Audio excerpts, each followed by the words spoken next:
Hello everyone, good morning. आप सभी लोगों का बहुत बहुत स्वागत है आज के इस हमारे सेशन में, जिसमें कि हम लोग 15 प्रश्नों को देखेंगे। ठीक है, सारे प्रश्न इंपॉर्टेंट रहने वाले हैं, तो सभी लोग जल्दी से जुड़ेंगे। क्लास को एक बार शेयर कर दीजिएगा दोस्तों में। ठीक है, एंड जो लोग भी वीडियो को अभी तक लाइक नहीं किए हैं, वीडियो को लाइक करिए एंड दोस्तों में शेयर कर दीजिए। ठीक है, और जो लोग भी क्लास में पहली बार जुड़े हैं तो प्लीज चैनल को सब्सक्राइब करेंगे, बेल आइकन को प्रेस करेंगे, ताकि वीडियो को नोटिफिकेशन डेली आप सभी लोगों को मिल सके। उम्मीद है सभी लोग स्वस्थ होंगे, अच्छे से आप सभी लोगों की स्टडी चल रही होगी। तो चलिए हम लोग चलते हैं बिना देरी के फर्स्ट क्वेश्चन की तरफ। बताना है पहला क्वेश्चन क्या है। गैस्ट्रिक ग्रंथि की मुख्य कोशिका क्या स्रावित करती है। तो म्यूकस, पेप्सिनोजन, आसान क्वेश्चन है, सभी लोग बताएंगे। हाइड्रोक्लोरिक एसिड या इंट्रिंसिक फैक्टर। तो सभी लोग यहाँ पे जल्दी से बताइए। तो गैस्ट्रिक ग्रंथि क्या करती है। तो गैस्ट्रिक ग्रंथि क्या है। तो पेट की आंतरिक ठीक है अंदरूनी परत होता है ना, अंदर की परत में मौजूद ट्यूब जैसी संरचना होती है। ये पाचन तंत्र की मूल स्रावी इकाई है। इन ग्रंथि में कई तरह की कोशिकाएं होती हैं जो पाचन प्रक्रिया में अहम भूमिका को निभाता है। तो यहाँ पे बताना है आप लोगों को क्या स्रावित करती है। तो ये हो जाएगा आप लोगों का क्या ऑप्शन हो जाएगा बी, पेप्सिनोजन हो जाएगा। देखिए पेप्सिनोजन क्या है। तो एक प्रो एंजाइम है जो आमाशय की परत में बनता है। यह पेप्सिन नाम के ठीक है प्रोटीयोलिटिक एंजाइम का अग्रदूत होता है। पेप्सिनोजन क्या करता है। तो गैस्ट्रिक जूस में मौजूद हाइड्रोक्लोरिक एसिड की वजह से पेप्सिन में बदल जाता है। ये चीजें ध्यान रखना है। यहाँ पे म्यूकस को देखिए। ठीक है, म्यूकस यानी कि जिसे बलगम भी कहा जाता है, तो एक चिपचिपा पदार्थ होता है जो शरीर के कई हिस्सों में पाया जाता है। यह शरीर की सुरक्षा करता है और संक्रमण को रोकने में मदद करता है। ध्यान रखेंगे, समझ में आया होगा। म्यूकस जो है पानी, लवण और सुरक्षात्मक प्रतिरक्षा कोशिकाओं से मिलकर बना होता है। यह शरीर के कई हिस्सों में पाया जाता है, जैसे कि मुंह, ठीक है, साइनस, आंखें, पेट, ठीक है, आंतें, फेफड़ों और निचले श्वसन पथ में पाया जाता है। ठीक है, इसे कफ, ठीक है, कफ या थूक भी कहा जाता है। हाइड्रोक्लोरिक एसिड HCl आप लोगों को पता ही है, एक जहरीला, ठीक है, कास्टिक और संक्षारक, ठीक है, क्या होता है, तरल पदार्थ होता है। तो आपने सुना होगा हाइड्रोक्लोरिक एसिड। ठीक है, चलिए, तो एक प्रकार का ये देखिए क्या है, इंट्रिंसिक फैक्टर क्या है। तो शेयर का अंतर्निहित या इसे इंट्रिंसिक वैल्यू भी कहा जाता है। चलिए तो आगे बढ़िए, नेक्स्ट क्वेश्चन को देखेंगे। फिफ्थ नंबर बताएंगे, सॉरी माफी चाहता हूँ, सेकंड नंबर बताइए, ऑप्शन के अकॉर्डिंग मुझे लगा। ठीक है, वाल्वुली, ठीक है, कन्वेंस विशेषताएं किस में देखी, ठीक है, देखा जाता है। तो इसको ऑफलाइन क्लास को देखेंगे ना तो कोई प्रॉब्लम नहीं है, नहीं तो आप लोग सुबह के 9 बजे जरूर जुड़ जाया करें इस क्लास में के लिए। तो आपके लिए काफी, ठीक है, हेल्पफुल रहेगा। तो विशेषताएं क्या देखा जाता है। तो वाल्वुली क्या होता है। ठीक है, वाल्वुलर हृदय रोग होता है एक प्रकार का। ठीक है, यहाँ पे वाल्वुली पूछा गया है, तो यहाँ पे क्या हो जाएगा, सेकंड का ऑप्शन हो जाएगा बी। ठीक है, ऑप्शन बी हो जाएगा, यानी कि बीच की छोटी आंत में, यानी कि छोटी आंत क्या है, तो पेट की बड़ी आंत, पेटी के पेट और बड़ी आंत में होती है। यह पाचन तंत्र का हिस्सा होता है। यह 3 भागों में होता है। छोटी आंत किस भाग में होता है, 3 भागों में होता है, ग्रहणी, जेजुनम और इलियम में होता है। ठीक है, और देखिए छोटी आंत कितनी, तो 4 से 6 मीटर लंबी होती है। कितनी होगी, तो 4 से 6 मीटर लंबी होगी। ठीक है, यहाँ पे देखिए डिओडेनम का बात किया गया ना, डिओडेनम क्या है, तो छोटी आंत का पहला भाग होता है डिओडेनम, ध्यान रखिएगा। चलिए देखिए यहाँ पे देखेंगे, इलियम, इलियम क्या है, तो छोटी आंत का अंतिम भाग होता है। यह जेजुनम और सीकम के बीच स्थित होता है। ठीक है, यहाँ पे ध्यान रखना है। इलियम में कई तरह की, ठीक है, काम होते हैं, जैसे कि भोजन पचाना, विटामिन B12, ठीक है, पित्त लौड़ों का अवशोषण करना, ठीक है, माइक्रोबियल आबादी को आश्रय देना। ठीक है, इलियम छोटी आंत का सबसे लंबा हिस्सा होता है। बड़ी आंत पता है, बड़ी आंत क्या होता है, तो पाचन तंत्र का एक हिस्सा होता है। यह छोटी आंत के अपचनीय पदार्थ लेती है। जो अपचनीय पदार्थ छोटी आंत से होते हैं ना, उसको लेता है। ठीक है, ये चीजें को ध्यान रखना। आगे बढ़िए, सेकंड नंबर, थर्ड नंबर को एक बार क्लास को सभी लोग शेयर करिए। हड्डी पुनर्गठन हार्मोन कौन सा है। हड्डी पुनर्गठन हार्मोन सभी लोगों को बताना है, विटामिन डी है। विटामिन डी क्या है, एंड इसका रासायनिक नाम सभी लोग लिखेंगे। ठीक है, कैल्सिटोनिन है, पैराथार्मोन है, या थायरोक्सिन है। तो यहाँ पे देखिए क्या हो जाएगा, बताइए। हड्डी पुनर्गठन, ठीक है, के लिए क्या होता है, सभी लोग जल्दी से बताएंगे। तो थर्ड का क्या हो जाएगा यहाँ पे, क्लास को एक बार सभी लोग शेयर करिए, ठीक है, सभी लोग एक बार क्लास को शेयर कर दीजिए दोस्तों।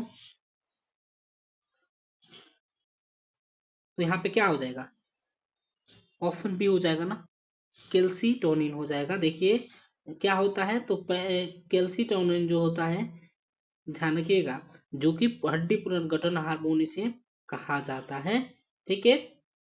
और विटामिन डी से ये प्राप्त होता है, किससे प्राप्त होता है, तो विटामिन डी से प्राप्त होता है। यह आंतों को पर्याप्त कैल्शियम अवशोषित करने के लिए प्रोत्साहित करेगा, ठीक है।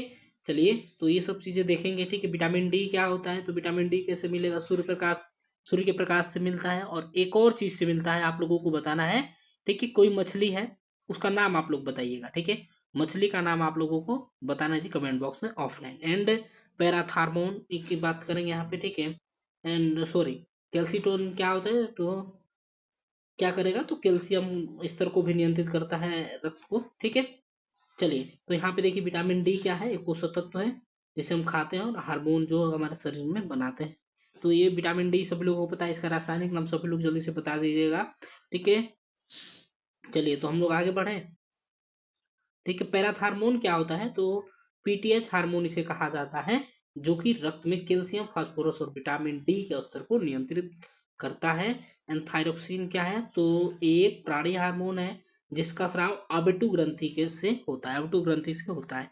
चलिए आगे बढ़ेंगे, नेक्स्ट क्वेश्चन को देखेंगे। बताइए सभी लोग, निम्नलिखित कोशिकाओं में से कौन शरीर में परजीवी के रूप में कार्य करता है, तो कौन सी कोशिकाएं हैं जो कि परजीवी के रूप से कार्य करता है, श्वान कोशिकाएं, कुप्फर कोशिकाएं, कैंसर की कोशिकाएं, या लाल रक्त कोशिकाएं। तो यहाँ पे बताएंगे क्या हो जाएगा, सब लोग जल्दी से बताएंगे। फोर्थ का क्या हो जाएगा, ऑप्शन सी हो जाएगा, कैंसर की कोशिकाएं हो जाएगा दोस्तों, यहाँ पे राइट आंसर। देखिए कैंसर की कोशिकाएं जो है परजीवी के रूप में कार्य करते हैं। कैंसर कोशिकाएं वे कोशिकाएं होती हैं जो लगातार विभाजित होती हैं और शरीर के संकेतों को अनदेखा करती हैं।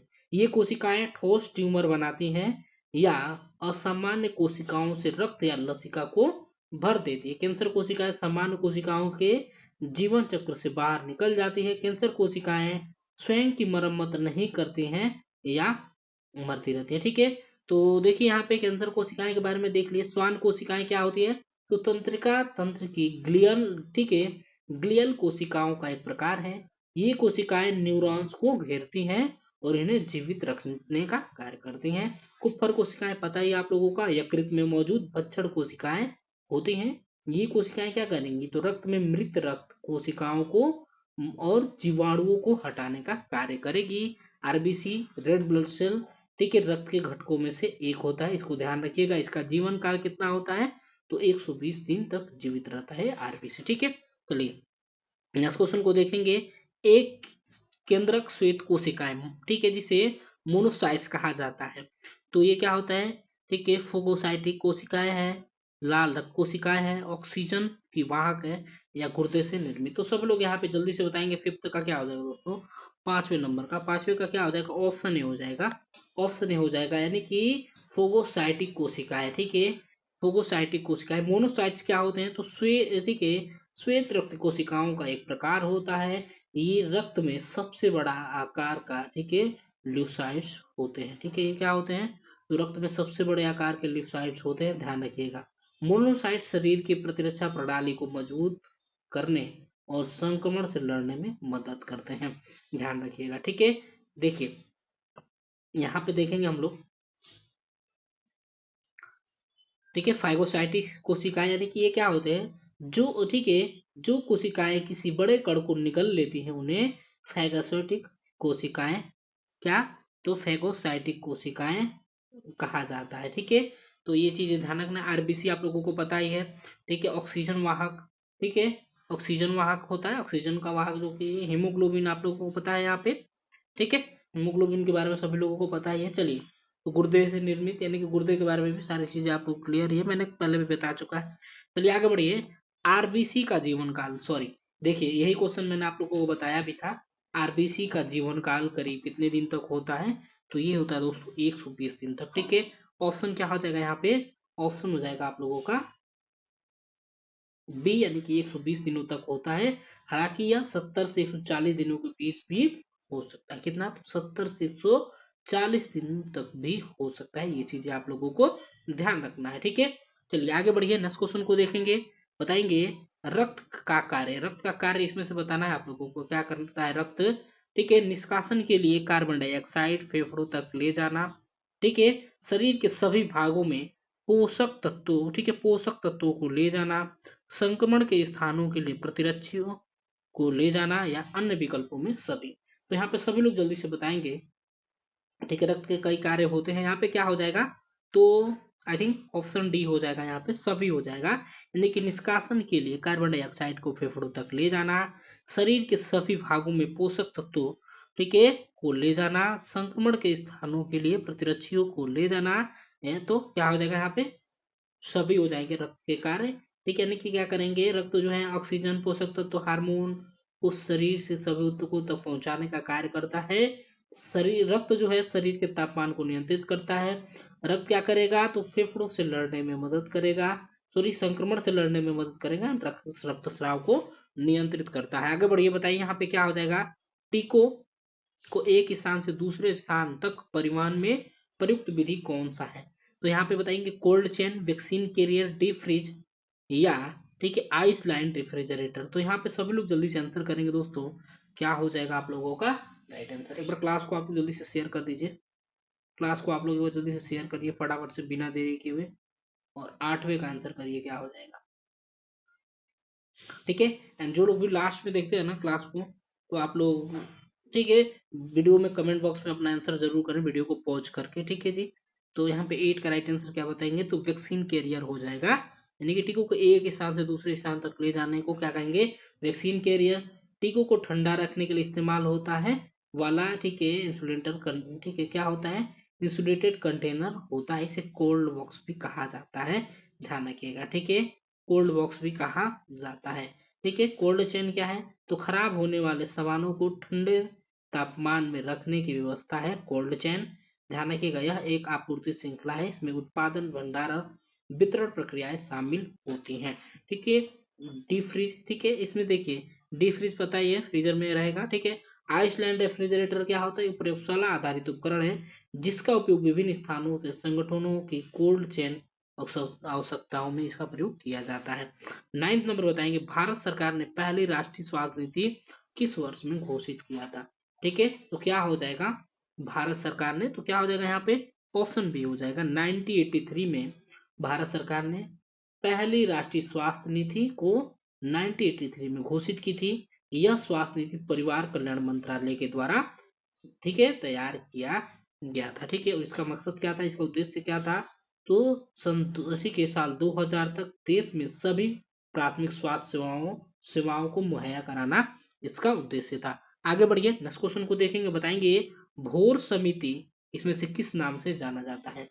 तो भोर समिति को बताइए, स्वास्थ्य सर्वेक्षण एवं विकास समिति, स्वास्थ्य सर्वेक्षण एवं योजना समिति, हॉस्पिटल रिव्यू समिति, मुदालिया समिति। तो ये तो आपके होंगे नहीं ना दोस्तों। ठीक है, तो क्या हो जाएगा यहाँ पे, स्वास्थ्य सर्वेक्षण एवं विकास समिति के नाम से जाना जाता है। ठीक है, ऑप्शन ए हो जाएगा, स्वास्थ्य सर्वेक्षण एवं विकास समिति के नाम से जाना जाता है। इसकी स्थापना भारत सरकार ने कब किया था, तो 1943 में दोस्तों, कब, 1943 में। ठीक है, 1943 में किया गया था, सर जोसेफ भोरे ने, ठीक है, समिति के अध्यक्ष थे इसके। ठीक है, इसमें देखिए भारत में स्वास्थ्य सेवाओं को बेहतर बनाने एवं व्यापक सिफारिश की गई थी इसमें, ठीक है, भोरे समिति में। चलिए आगे बढ़ेंगे, हम लोग नेक्स्ट क्वेश्चन को देखेंगे। ठीक है, एंड स्वास्थ्य सर्वेक्षण विकास समिति हो जाएगा इसका राइट आंसर। ठीक है, योजना समिति क्या है, तो भारत सरकार के स्वास्थ्य मंत्रालय की एक समिति थी। ठीक है, योजना समिति अलग हो गया आप लोगों का। ठीक है, मुदालियत समिति क्या है, तो भारत सरकार ने कब शुरू किया गया था इसे, तो 1952 में। ठीक है, 1952 में माध्यमिक शिक्षा की जांच के लिए गठित किया गया था। 1952 से 53 इसे माना जाएगा। चलिए आगे बढ़िए, नेक्स्ट क्वेश्चन को देखेंगे। 11 नंबर बताएंगे, आईसीडीएस योजना की परिधीय कार्यकर्ता। ठीक है, ICDS integrated child development scheme क्या है, समेकित बाल विकास योजना। ठीक है, समेकित बाल विकास योजना तो इसका राइट आंसर क्या हो जाएगा? 11 का बताएंगे, प्रशिक्षित दाई आंगनबाड़ी कार्यकर्ता, स्वास्थ्य मार्गदर्शन या महिला स्वास्थ्य। तो यहाँ पे क्या हो जाएगा दोस्तों? ऑप्शन क्या हो जाएगा? ऑप्शन बी हो जाएगा ना, आंगनबाड़ी स्वास्थ्यकर्ता हो जाएगा ना 11th का। ठीक है, यानी कि क्या हो जाएगा? तो anganwadi ICDS integrated child development scheme, तो यह 6 साल से कम उम्र के बच्चों और गर्भवती महिलाएं और स्तनपान कराने वाली माताओं के लिए स्टार्ट किया गया था। इसका मकसद क्या है? इसका उद्देश्य क्या है? तो लोगों में स्वास्थ्य और पोषण को सुधार करना। ठीक है, इनके द्वारा पोषण भोजन, ठीक है, पोषण भोजन, ठीक है, पूर्व स्कूली शिक्षा, प्राथमिक स्वास्थ्य देखभाल, टीकाकरण, स्वास्थ्य जांच और रेफरल सेवाएं इसका उद्देश्य था आईसीडीएस कार्यक्रम का। ठीक है, तो यहाँ पे ध्यान रखना है। चलिए आगे बढ़े हम लोग, नेक्स्ट क्वेश्चन को देखें। अगला प्रश्न बताइए। तो एक बार देखिए, आंगनबाड़ी कार्यकर्ता है ना, तो भारत में ग्रामीण और बच्चों को देखभाल, देखिए क्या है, आंगनबाड़ी जो है हर जगह रहता है। ठीक है, हमारे यहाँ भी है, जैसे आपके यहाँ भी होगा। तो जैसे कि मान लीजिए ना, ये क्या करेगा? बच्चों की देखभाल करने के लिए रहेगा, बच्चों की भूख और कुपोषण से निपटने के लिए एकीकृत बाल, ठीक है, विकास सेवाएं कार्यक्रम में के रूप में ठीक है, तो ये है, इन्हें 1975 में भारत सरकार के द्वारा शुरू किया गया था। 1975 में आंगनबाड़ी को शुरू किया गया था, 1975 में। ठीक है जी, आगे बढ़िए, नेक्स्ट क्वेश्चन को देखेंगे। 10th नंबर, जो भी समझ में ना आए ना, ठीक है, जो भी चीजें आप लोग को समझ में नहीं आए तो कमेंट बॉक्स में आप लोग पूछ सकते हैं। ठीक है, ऑफलाइन कमेंट बॉक्स में भी पूछ सकते हैं। ठीक है, ताकि मैं आप लोगों को कमेंट देखता देखता हूँ लास्ट में, क्लास खत्म होने के बाद, तो सभी लोगों को बता। चलिए, मम्स का उद्भव काल बताना है आप लोगों को। मम्स का उद्भव काल बताना है, उस्मायन अवधि। ये उद्भव काल क्या होता है, यानी कि इंक्यूबेशन पीरियड क्या होता है? तो इसका मतलब क्या है? तो संक्रमण के बाद रोग के लक्षण दिखने लगने वाला समय, यह एक बैक्टीरिया को निगलने और लक्षण शुरू होने के बीच का समय होता है। तो मम्स का उद्भव काल क्या हो जाएगा यहाँ पे? 12th का बताइए। ऑप्शन नहीं हो जाएगा, 18 दिन। ठीक है, कितना होता है? 18 दिन। ठीक है, कई जगह आप लोगों को 16 से 18 दिन देखने को मिलेगा। ठीक है, और कितने, ठीक है, 18 से, सॉरी 18 हो जाएगा यहाँ पे ऑप्शन के अकॉर्डिंग। यदि आपको 16 से 18 दिया होता, 16 दिया होता तो 16 लगाते, 18 नहीं दिया होता तो 16 से 18 के बीच लगाएंगे। मम्स का उद्भव काल होता है। आगे बढ़िए, अंडर 5 क्लिनिक का केंद्रीय प्रतीक क्या व्यक्त करता है? तो केंद्रीय प्रतीक जो है क्या व्यक्त करता है, आप लोगों को बताना है। परिवार नियोजन में केंद्रीय जो होता है। ठीक है, सभी लोग बताइए एक बार।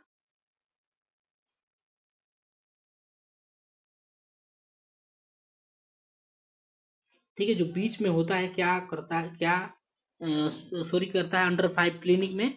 तो ये करता है परिवार नियोजन, फैमिली प्लानिंग को। ठीक है, क्या इसको निर्देशित करता है? तो परिवार नियोजन को करता है, यहाँ पे ध्यान रखना है। ठीक है, क्या हो जाएगा यहाँ पे? श्वास, देखिए यहाँ पे बनाने में थोड़ा सा प्रॉब्लम हो रहा है मुझे। ठीक है, कुछ दिन में आप लोगों को सही हो जाएगा, अच्छे तरीके से लिखने लगूंगा इस पे मैं। ठीक है, पेन के माध्यम से, तो पेन अभी है नहीं। ठीक है, तो ऐसे पेन अभी सही से यूज नहीं हो पा रहा है। पेन के माध्यम से आप लोगों को अच्छे से लिखने लगूंगा। ठीक है, तो यहाँ पे ध्यान रखिएगा। ठीक है, इसमें क्या 5 त्रिभुज होते हैं ना? कितने होते हैं? 5 होते हैं ना, 5 त्रिभुज पूरे होते हैं। तो बीच वाला जो भाग पूछा जा रहा है, तो अंडर 5 क्लिनिक में बीच वाला भाग जो है परिवार नियोजन को दर्शाता है। परिवार नियोजन का मतलब क्या है? तो गर्भधारण को नियंत्रित करने के लिए अपनाए जाने वाले उपाय होता है। इसमें गर्भ निरोधक, प्रजनन उपचार, बांझपन का इलाज शामिल होता है, ध्यान रखना है। चलिए आगे बढ़ेंगे, नेक्स्ट क्वेश्चन को देखेंगे। ठीक है, जलती सिगरेट से निकलने वाले कई रसायन होते हैं, तो कैसे होते हैं बताइए। ठीक है, सभी लोग जल्दी से बताएंगे। ठीक है, हानिकारक होते हैं, कैंसर कारक होते हैं, अज्ञात होते हैं, या अतिरिक्त राइड्रीन होते हैं? तो यहाँ पे सभी लोग जल्दी से बताएंगे, कैंसर कारक होते हैं। सभी लोग जल्दी से बताएंगे, कैंसर कारक बहुत सारे हो सकते हैं। यहाँ पे क्या हो जाएगा? 14 का ऑप्शन बी हो जाएगा, कैंसर कारक होते हैं। आप लोगों को एड में भी दिखाया जाता है। ठीक है, कि सिगरेट जानलेवा हो सकता है, सिगरेट से क्या होता है? कैंसर हो सकता है, तंबाकू से कैंसर हो सकता है, ये सब दिखाया जाता है। ठीक है, एड में भी कई जगह आप लोगों ने देखा होगा। तो यहाँ पे क्या हो जाएगा? ऑप्शन हो जाएगा बी, यानी कि जल्दी सिगरेट से निकलने वाली रसायन जो होती हैं वो कैंसर के कारण होते हैं। आगे बढ़िए, लास्ट क्वेश्चन को देखेंगे। मलेरिया परजीवी का जीवन चक्र प्रथम बार किसके द्वारा वर्णित किया गया था? तो जीवन चक्र सबसे पहले किसके द्वारा? रोनाल्ड रॉस के द्वारा, रॉबर्ट कोच, लुइस पास्चर के द्वारा, या विलियम ठीक है सॉरी बेंटिंग वेस्ट के द्वारा। ठीक है, तो यहाँ पे सभी लोग जल्दी से बताइए क्या हो जाएगा 15 का राइट आंसर। मलेरिया परजीवी का जीवन चक्र प्रथम बार किसके द्वारा वर्णित किया गया था? सभी लोगों को पता होगा। ऑप्शन हो जाएगा रोनाल्ड रॉस के द्वारा। ठीक है जी, तो रोनाल्ड रॉस के द्वारा ठीक है वर्णित किया गया था। रोनाल्ड रॉस एक ब्रिटिश सेना सर्जन थे। उन्होंने कब किया था? तो 1897 में, सॉरी माफी चाहता हूँ, 1897 में उन्होंने इसको जीवन चक्र को पहली बार वर्णित किया था, ध्यान रखिएगा। चलिए तो आगे बढ़े। मलेरिया क्या है? तो परजीवी प्लाज्मोडियम वंश के होते हैं। मलेरिया परजीवी क्या होते हैं? जो मच्छर यानी कि क्यूलिसिन मच्छर होते हैं ना, ठीक है, लक्स मच्छर, तो वो क्या होते हैं? तो प्लाज्मोडियम वंश के होते हैं। यहाँ पे ध्यान रखना है। रोनाल्ड रॉस के बारे में आप लोगों को बताना है इन्हें क्या, तो नोबेल पुरस्कार भी दिया गया था, ध्यान रखिएगा। कब? 1902 में इन्हें नोबेल पुरस्कार मिला था। रॉबर्ट कोच क्या है? तो रॉबर्ट कोच एक सूक्ष्म इन्होंने, चलिए तो ये सारी चीजें आप लोगों को बताया गया पहले से भी, ठीक है। चलिए तो इसका बताइएगा, रॉबर्ट कोच ने किसका खोज किया था, लुइस पास्चर ने किसका किया था, एंड बेंटिंग एंड वेस्ट ने किसने किसका किया था, ठीक है। तो आप लोग कमेंट बॉक्स में बताएंगे। चलिए ये मैंने पहले बता चुका है आप लोगों को, तो आप लोग बताइएगा कमेंट बॉक्स में। ऑफलाइन क्लास खत्म होने के बाद जो लोग वीडियो को लाइक नहीं है, वीडियो को लाइक करेंगे। चैनल को यदि आपने अभी तक सब्सक्राइब नहीं किया है तो प्लीज चैनल को सब्सक्राइब करेंगे, बेल आइकन को प्रेस करेंगे ताकि वीडियो का नोटिफिकेशन डेली आप सभी लोगों को मिल सके। चलिए मिलते हैं आप सभी लोगों से अगली क्लास में, तब तक के लिए bye bye, take care, thank you so much for watching, have a great day. Video को लाइक किए बिना नहीं जाएंगे आप लोग, और अपना स्कोर भी बता के जाएंगे। धन्यवाद सभी लोगों को जुड़ने के लिए, बाय बाय, टेक केयर।